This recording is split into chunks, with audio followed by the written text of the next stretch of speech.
Olá, bem-vindo ao Minuto AB. Hoje é dia de resolução de questões. Hoje vamos resolver uma questão do ano de 2017.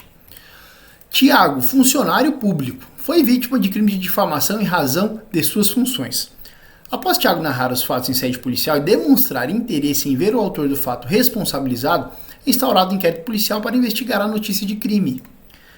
Quando, da elaboração do relatório conclusivo, a autoridade policial conclui pela prática delitiva da difamação, majorada por ser contra funcionário público em razão de suas funções, bem como identifica João como autor do delito. Tiago então procura seu advogado e informa a este as conclusões um mês após os fatos. Considerando apenas as informações narradas, o advogado de Tiago, de acordo com a jurisprudência do Supremo Tribunal Federal, deverá esclarecer que, letra A, caberá ao Ministério Público oferecer denúncia em face de João após representação do ofendido, mas Tiago não poderá optar por oferecer queixa-crime. B. Caberá a Tiago, assistido por seu advogado, oferecer queixa-crime, não podendo o ofendido optar por oferecer representação para o Ministério Público apresentar denúncia. Letra C. Tiago poderá optar por oferecer queixa-crime assistido por advogado ou oferecer representação ao Ministério Público para que seja analisada a possibilidade de oferecimento de denúncia. E letra D. Caberá ao Ministério Público oferecer denúncia independentemente de representação do ofendido. Essa questão aqui ela é muito importante. Vou destacar alguns pontos aqui para vocês. Difamação em razão de suas funções. Tá? Vamos só destacar aqui difamação. Tá, difamação. Qual o crime aqui? Difamação. Injúria e difamação estão naquele rol na qual tramita pela ação penal privada, ou seja, se procede mediante queixa. Então a vítima tem que distribuir uma queixa-crime para dar início à ação penal. Não é uma ação pública, tá? Repetindo, não é uma ação pública, é uma ação penal privada, difamação. Ah, mas ele é funcionário público. O que acontece quando a difamação é contra funcionário público, né, em razão de suas funções? Aqui, ó.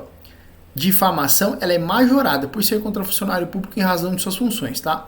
Ah, por ser funcionário público vai ter alguma diferença? Não. Em razão da difamação, por ser funcionário público em razão de suas funções, vai acontecer difamação majorada, tá? É uma das previsões lá no segmento, salvo engano, artigo 143, 144. Mas enfim, o que é importante para a nossa questão? É o crime de difamação, se procede mediante queixa, porque é uma ação penal privada, e o exercício pede para a gente determinar se vai ser competente o Ministério Público através de representação ou sem ela, ou se Tiago vai ter que fazer uma queixa-crime. E a questão pede para a gente fazer essa análise de acordo com a jurisprudência do Supremo Tribunal Federal. Para responder essa questão, existe essa súmula aqui, 714, e mata completamente o exercício. O que diz essa súmula 714 do STF?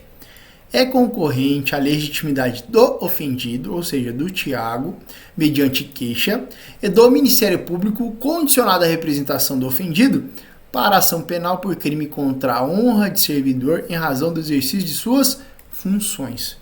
Aconteceu isso? Sim, difamação contra servidor público em razão do exercício de suas funções. Qual a incidência aqui? Súmula 714 do STF. Então vai ser o quê? Concorrente à legitimidade do ofendido mediante queixa e do Ministério Público condicionado à representação do ofendido. Então é uma legitimidade concorrente. Legitimidade concorrente. Pode ser por duas maneiras, então. Pode ser por queixa-crime ou mediante representação ao MP. Quando falar, então, quando ele fala em difamação contra funcionário público que exerce as suas funções, acabei de lembrar, o coronavírus. Aqui, quando fala de difamação contra funcionário público em razão de suas funções, liguem um alerta. Primeiro, difamação, queixa-crime, ação penal privada. Contra funcionário público e em razão de suas funções, Culpa não. Legitimidade concorrente, súmula 714 do STF.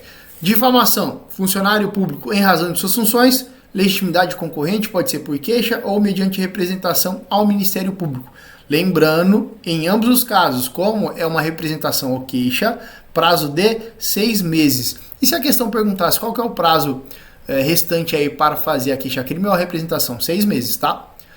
Tanto a representação como a queixa devem ser feitas no prazo de 6 meses, a contar da ciência da autoria. Vamos responder as nossas assertivas, então. Caberá ao Ministério Público oferecer denúncia em face de João após a representação do ofendido, mas não poderá optar, mas Tiago não poderá optar por oferecer queixa-crime? Não, errado. Ele pode. Legitimidade concorrente, súmula 714 do STF. Caberá a Tiago, assistido por seu advogado, oferecer queixa-crime, não podendo o ofendido optar por oferecer representação para o Ministério Público apresentar denúncia? Não, errado. C. Tiago poderá optar por oferecer queixa-crime, assistido por advogado, ou oferecer representação ao Ministério Público para que seja analisada a possibilidade de oferecimento da denúncia? Correto. Nossa resposta para a questão, súmula 714 do STF, legitimidade concorrente. D. Caberá ao Ministério Público oferecer denúncia, independentemente de representação do ofendido? Aí foi longe, né? Então, falando de difamação contra funcionário público em razão de suas funções, legitimidade concorrente, súmula 714 do STF, concorrente à legitimidade, podendo ofendido por meio de queixa-crime ou representação do Ministério Público, lembrando sempre no prazo de 6 meses. Espero que tenham gostado da resolução de hoje e continue nos acompanhando.